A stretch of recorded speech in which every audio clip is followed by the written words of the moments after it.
Jesus, nós te agradecemos por nós estarmos aqui nessa manhã. Nós te louvamos, Senhor, porque o Senhor é a razão de nós estarmos aqui. Senhor Jesus, nós queremos que a Tua palavra fale ao nosso coração nessa manhã. Nós queremos nos encontrarmos com o Senhor nessa manhã. E te agradecemos porque nós podemos nos encontrarmos com o Senhor e podemos nos encontrar como corpo, como família, Senhor. Então continua com a gente nesse momento. É o que nós te pedimos no nome de Jesus. Amém. Bom, hoje nós damos início à nossa série de Advento e hoje é o nosso primeiro domingo de Advento. Está aqui já, a nossa primeira vela foi acesa.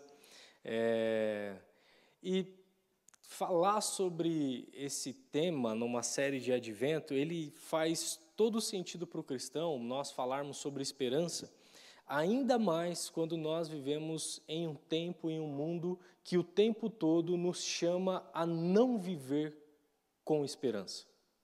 Se nós olharmos para o cenário que nos cerca, se nós olharmos à nossa volta, você tem muito mais razões para não ter esperança do que para ter.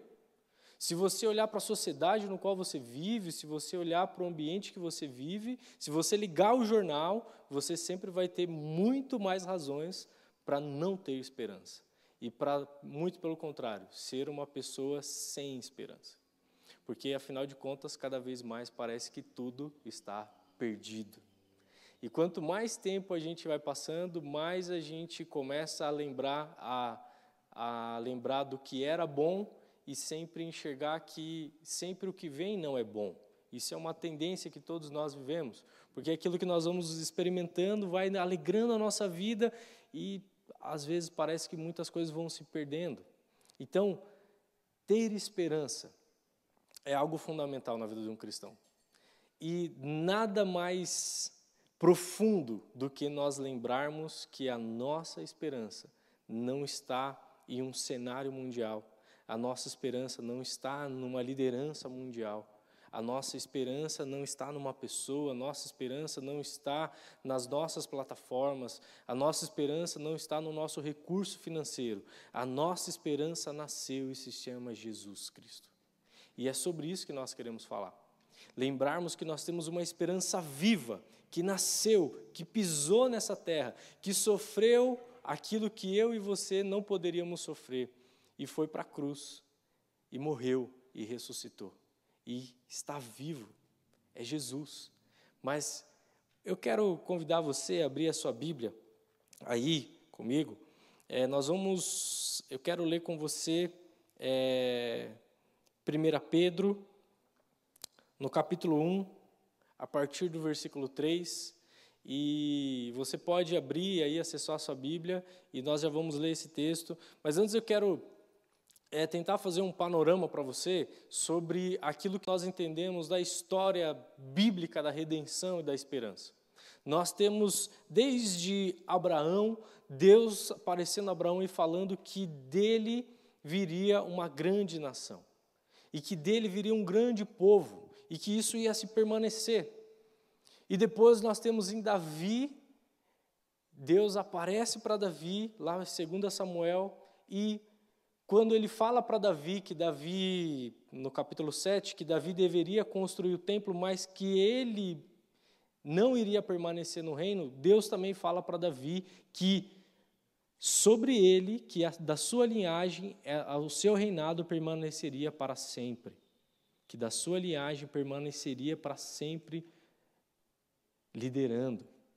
Algumas versões vão colocar de forma um pouco diferente, mas traz essa ideia, essa esperança, essa aliança que nós chamamos na teologia, essa aliança de Davi, que Deus aparece para Davi e faz essa aliança prometendo que sobre a sua casa permanecerá o reinado. E é interessante que Davi, Mateus, ele já começa descrevendo e falando dessa genealogia.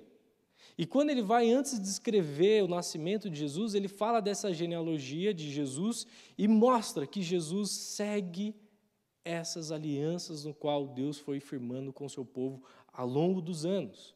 E mostra que Jesus é descendente de Davi, dizendo que Jesus viria e que ele estava vindo cumprindo com aquilo que Deus havia falado com o povo durante todos esses anos.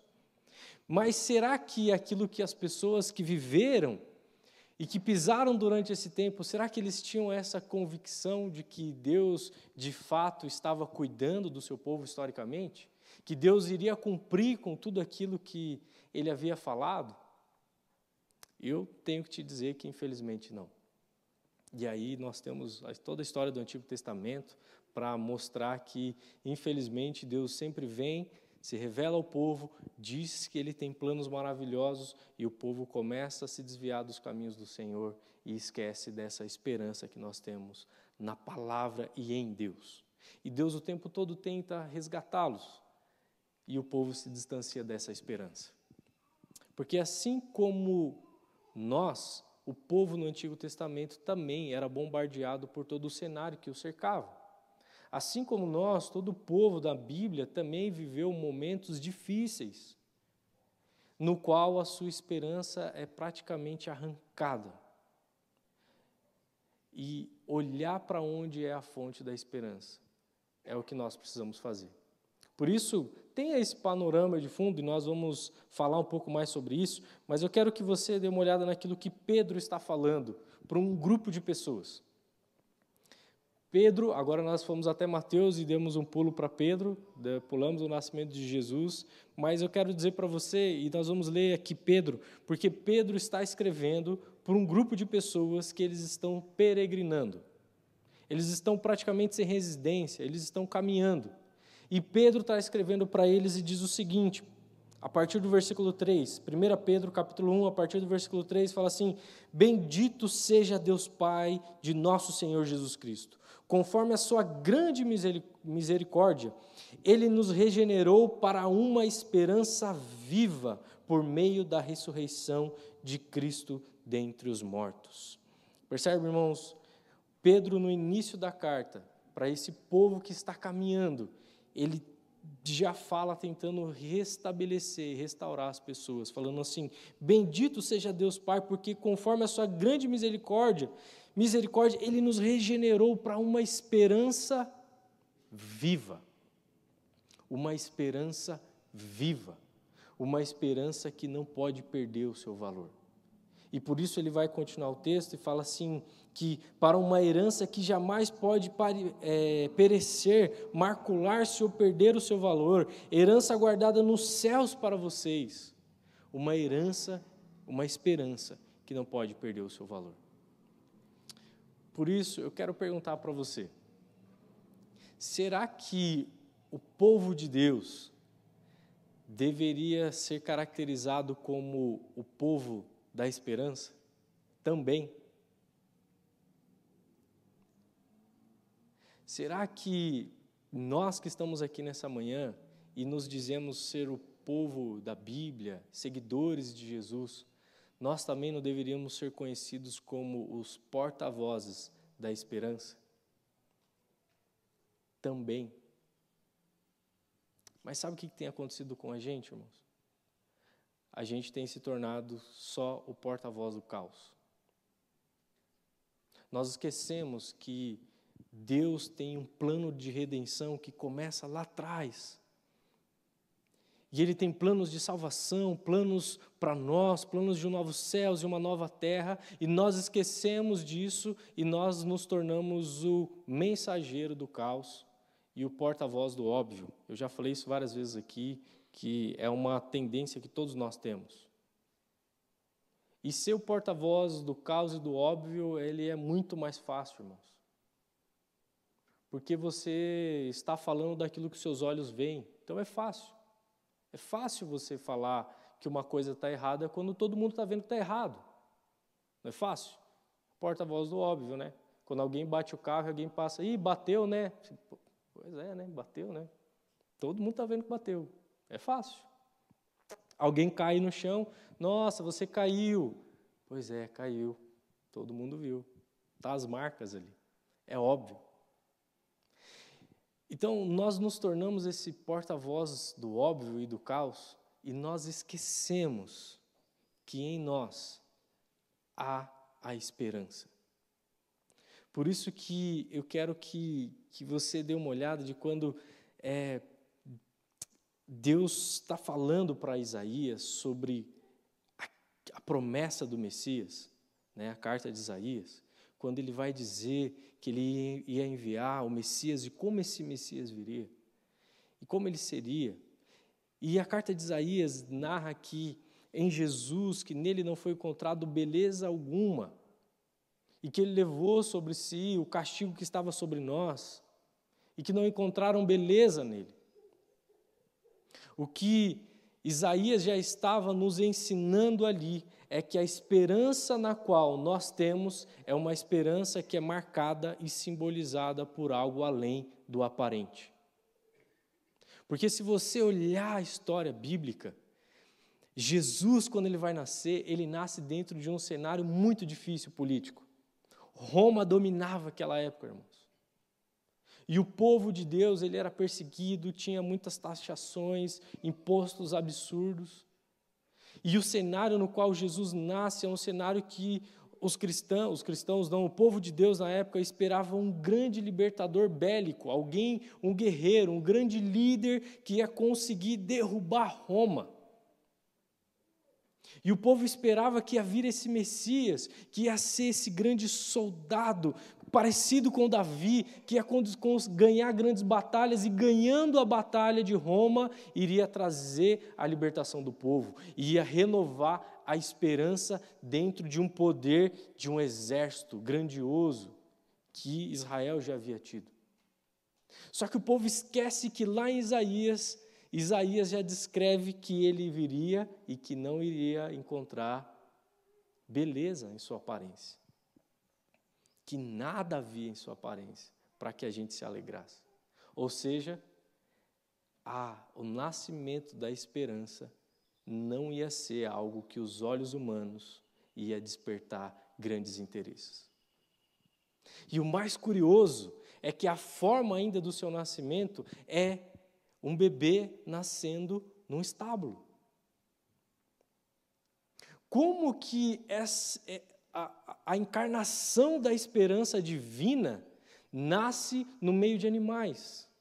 Como que a encarnação da esperança redentora do Filho de Deus nasce num dos piores cenários que poderia existir naquela época? Como isso? Que esperança que está nascendo é essa, que nasce num lugar no meio de animais, que nasce num simples estábulo? Que esperança é essa? Quem, com os olhos humanos, iria dizer que ali estava nascendo a esperança, o Filho de Deus encarnado? O que eu estou querendo te dizer com essa provocação é que, só sendo o porta-voz do óbvio, narrando o fato, ninguém ia narrar que naquele estábulo estava nascendo o Filho de Deus. Porque pode vir algo bom de Nazaré? Pode vir algo bom daquele lugar? Um filho de um carpinteiro? Eu estou só dizendo relatos bíblicos das pessoas quando ouvem de Jesus o que eles dizem. Percebe que contra o nosso Rei Salvador, os profetas do óbvio da época diziam essas coisas. Pode vir algo bom de Nazaré? Jesus, o filho do carpinteiro, é esse aí que vocês estão falando sobre essas coisas?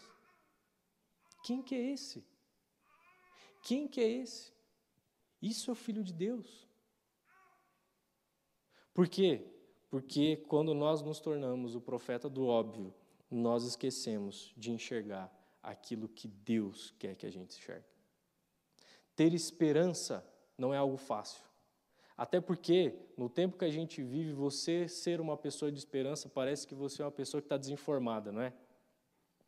Se você chegar muito otimista, hoje o pessoal vai olhar e falar assim, você ouviu o jornal hoje? Vem aqui. Deixa eu te contar umas coisinhas que você não está sabendo. Vem aqui que eu preciso te dar umas notícias, porque você está muito otimista e eu preciso pôr você com o pé no chão. Só que o que eu estou falando aqui, irmãos, não é sobre otimismo, é sobre esperança. E ter esperança é enxergar além do aparente. ter esperança é enxergar além do óbvio. E por isso, eu quero que você dê uma olhada comigo numa outra história. Em Lucas, no capítulo 23, Lucas 23. Lucas 23. Enquanto você abre aí, e eu quero encerrar com essa história, eu quero lembrar você que a esperança que nós temos e que nós deveríamos ter, que é enxergar além da aparência, é um exercício de fé. Porque você crê em um Jesus que você não viu fisicamente. Ou você enxergou Jesus fisicamente. Se você teve essa experiência, não vou entrar nesse mérito, mas 99,9% das pessoas que seguem a Jesus não viram Jesus fisicamente, hoje. Nós temos relatos de agências missionárias falando que pessoas no Oriente Médio e algumas tribos indígenas se converteram a Jesus porque Jesus apareceu para eles. Então, isso é outra história. Na nossa realidade aqui, nós dizemos que nós seguimos um Deus que nós não vemos fisicamente. Está além do aparente. É um exercício de fé. Quando você fecha os seus olhos e você ora, você está orando com fé, porque não há uma pessoa fisicamente na sua frente. Então percebe que nós já dizemos seguir e viver algo que vai além do aparente. É um exercício de fé, de enxergar algo além do aparente e de crer em algo além do aparente, porque é algo que o Espírito Santo fala em seu coração e você não consegue provar por razões científicas. Você só pode provar à luz da palavra de Deus e daquilo que o Espírito Santo falou para você. Então percebe que nós, teoricamente, e por ponto de partida, já somos o povo que dizemos crer em algo que vai além do aparente. Nós já somos o povo que seguimos algo que vai além do aparente, porque nós seguimos a Jesus, e Jesus não está aqui, nós cremos, é fé. E nós precisamos enxergar algo que vai além do aparente. E eu quero contar para você essa história que está em Lucas capítulo 23. Lucas capítulo 23 está narrando a crucificação de Jesus. Jesus aqui é crucificado e no capítulo já vem a narrativa de tudo o que aconteceu com Jesus. Jesus aqui, ele já é açoitado, ele já sofre açoites. Jesus já é colocado, a partir do versículo que eu vou ler, Jesus já é colocado uma coroa de espinhos nele. Jesus já é preso no madeiro, na cruz. E Jesus está ali pendurado. E eu quero perguntar para você que já ouviu, e eu não quero entrar tanto nos detalhes, porque nós sempre fazemos isso, e você já ouviu em alguma mensagem sobre a Páscoa. Mas você lembra de como era a fisionomia e como a história e a ciência narra de como estava o corpo físico de Jesus na cruz? Era um cenário visualmente bonito de se ver, né? Não, terrível. E o filme que nós temos do Mel Gibson, que narra tão forte como Jesus estava, os cientistas dizem que aquela representação ainda está longe da realidade do que Jesus passou. Então, o cenário era ruim, era um homem que sofreu flagelos, um homem que estava sendo humilhado por todos, um homem que estava com uma cruz de espinho na cabeça, então havia sangue escorrendo pelo seu rosto.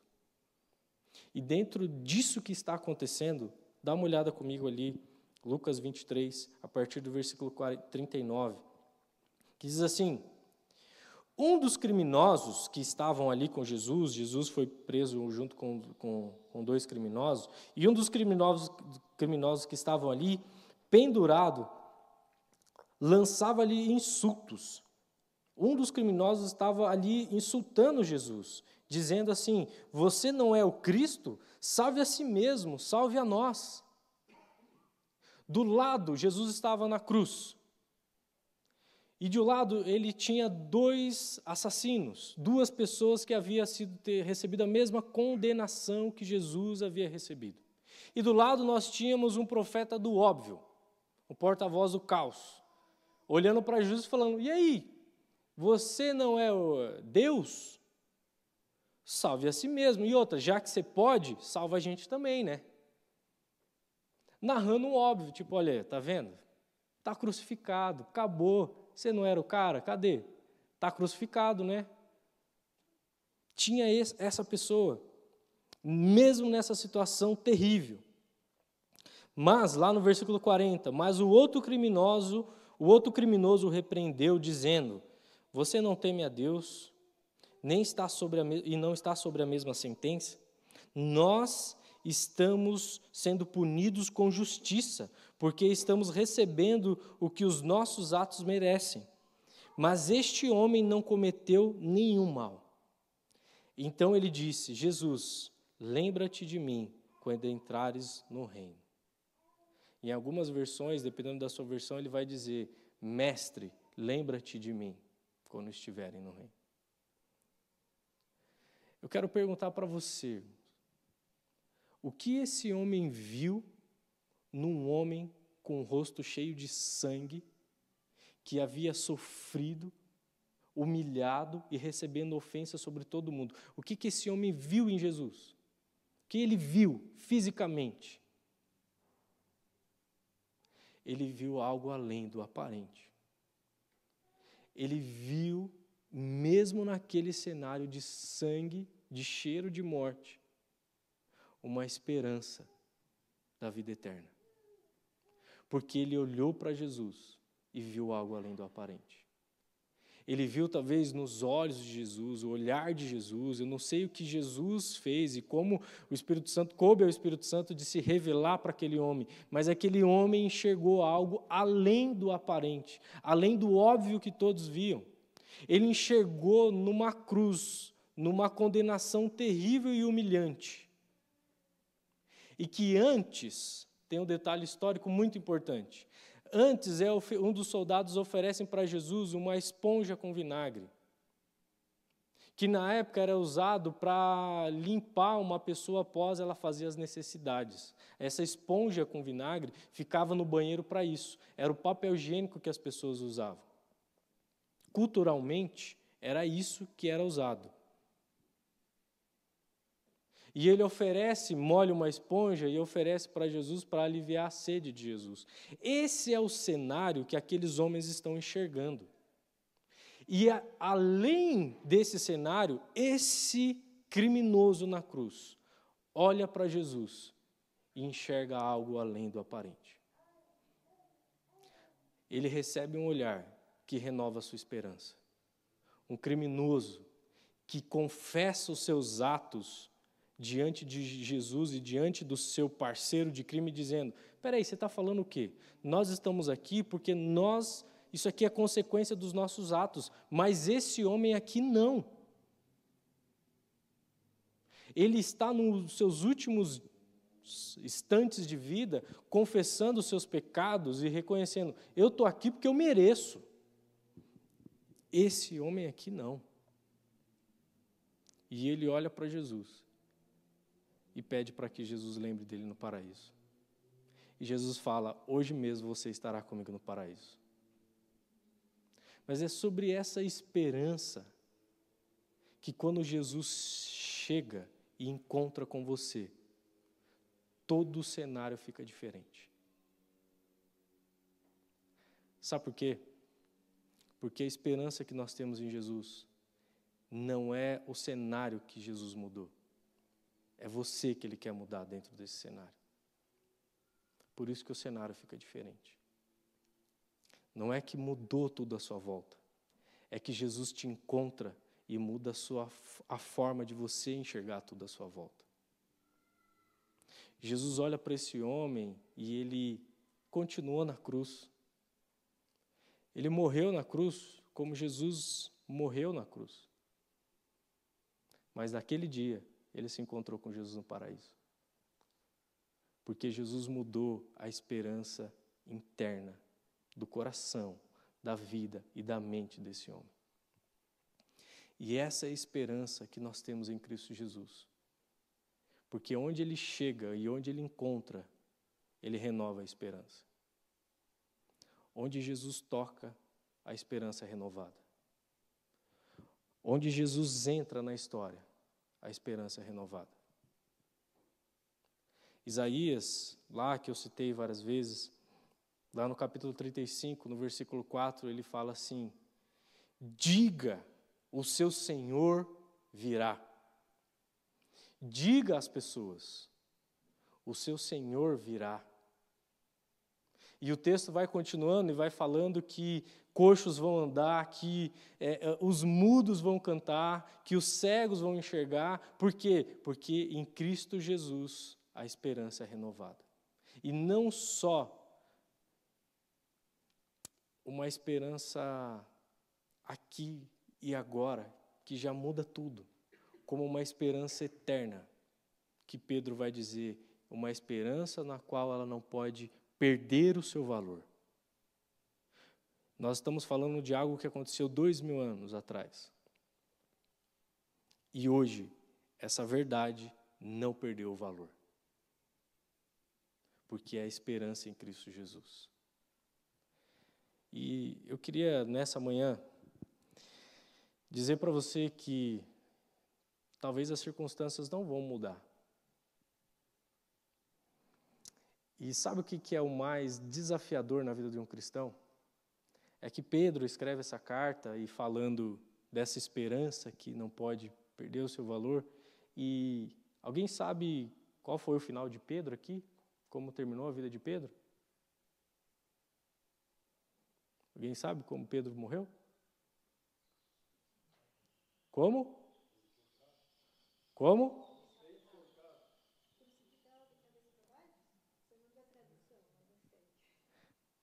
Pedro é crucificado e ele fala: eu não quero ser crucificado como meu mestre, porque eu não sou digno de ser crucificado como Jesus.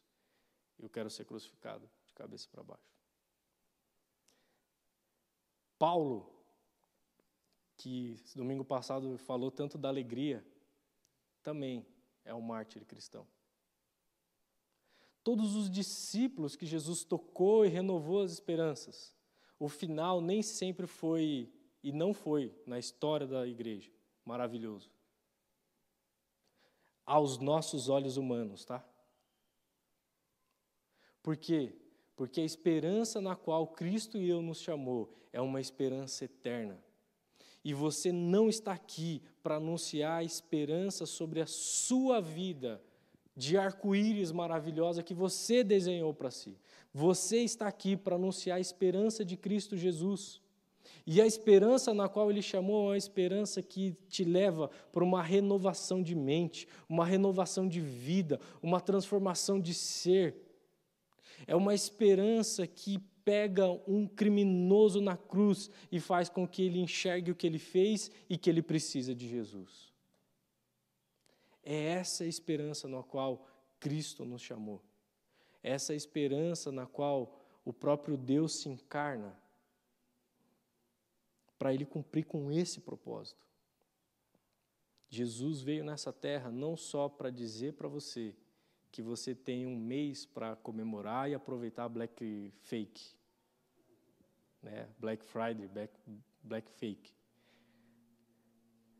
Não foi só para isso. Ele veio aqui para renovar a nossa esperança.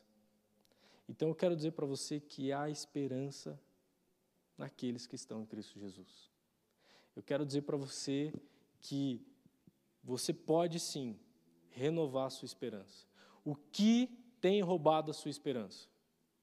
O que tem feito você deixar de crer na obra redentora de Cristo Jesus? Porque eu não estou dizendo para você o que tem deixado você deixar de crer no seu plano. Porque o seu plano pode e deve e vai ser frustrado. Eu estou falando o que tem feito você deixar de crer no plano redentor de Jesus. O que tem feito? Porque aquilo que Ele disse na palavra dEle, Ele vai cumprir. A salvação para a nossa família, irmãos. A salvação para a nossa igreja. A salvação para a nossa comunidade. A salvação para a nossa cidade. Há transformação em Cristo Jesus. Nós não podemos olhar para as circunstâncias e achar que elas nos definem, porque quem nos define é Cristo Jesus. Nós não podemos olhar para o tempo no qual nós vivemos e acreditar que tudo acabou, porque senão os discípulos decapitados e comidos por leões iriam dizer que tudo acabou, e não acabou, nós estamos aqui até que Cristo volte. Por isso eu quero orar pela sua vida, para que Cristo renove a sua esperança nele. E eu preciso confessar pecado para vocês, irmãos. Hoje eu tentei vir o mais cedo para cá, porque quando eu estava lendo e conversando sobre isso, Deus tocou muito forte no meu coração.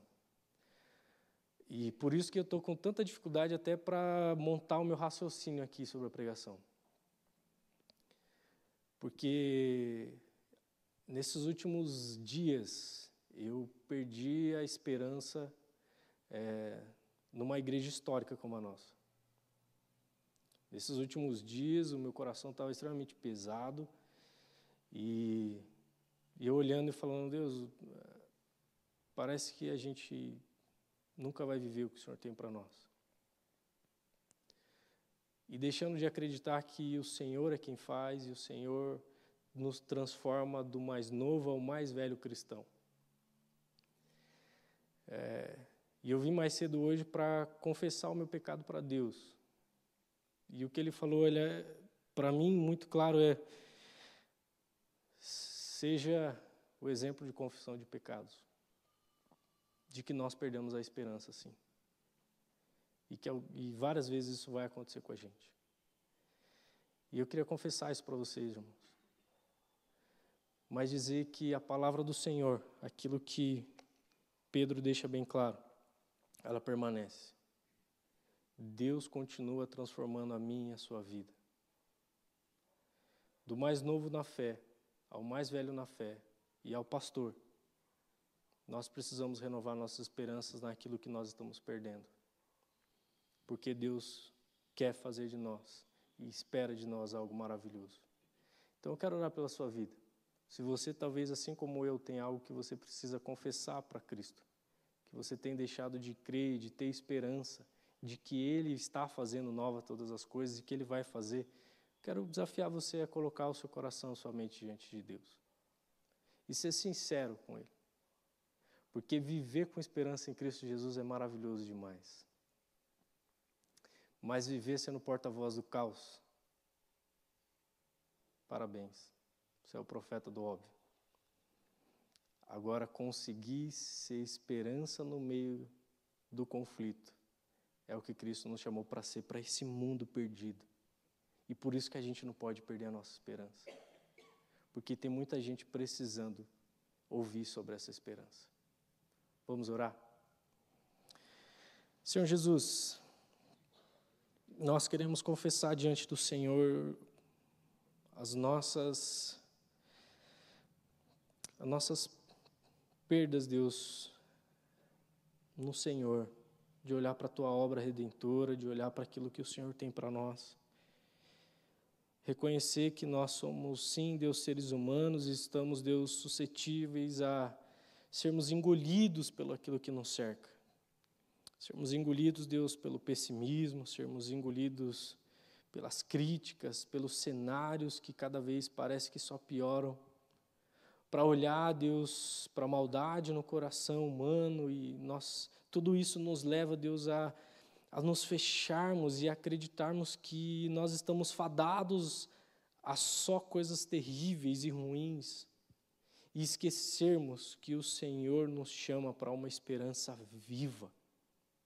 Essa esperança tem vida, ela floresce, ela dá frutos. E nós queremos, Deus, ser o porta-voz das boas novas do Senhor.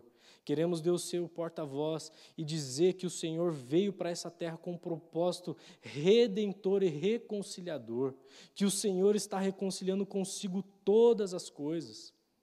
E que há esperança para aqueles que estão em Cristo Jesus. Então, Senhor Jesus, renova a nossa esperança. Que os nossos olhos estejam no Senhor. que mesmo que o cenário que nos cerca continue o mesmo, que a gente possa ser transformado mesmo num cenário terrível, e sendo transformado mesmo num cenário terrível, poder anunciar a esperança em Cristo Jesus.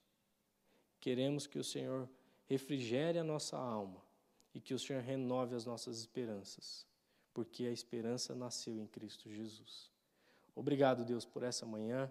Nós pedimos que o Senhor continue conosco, que o Senhor possa levantar o seu rosto sobre nós e nos conceder a tua paz e nos guiar dentro daquilo que o Senhor tem para nós. É a minha oração no nome de Jesus. Amém.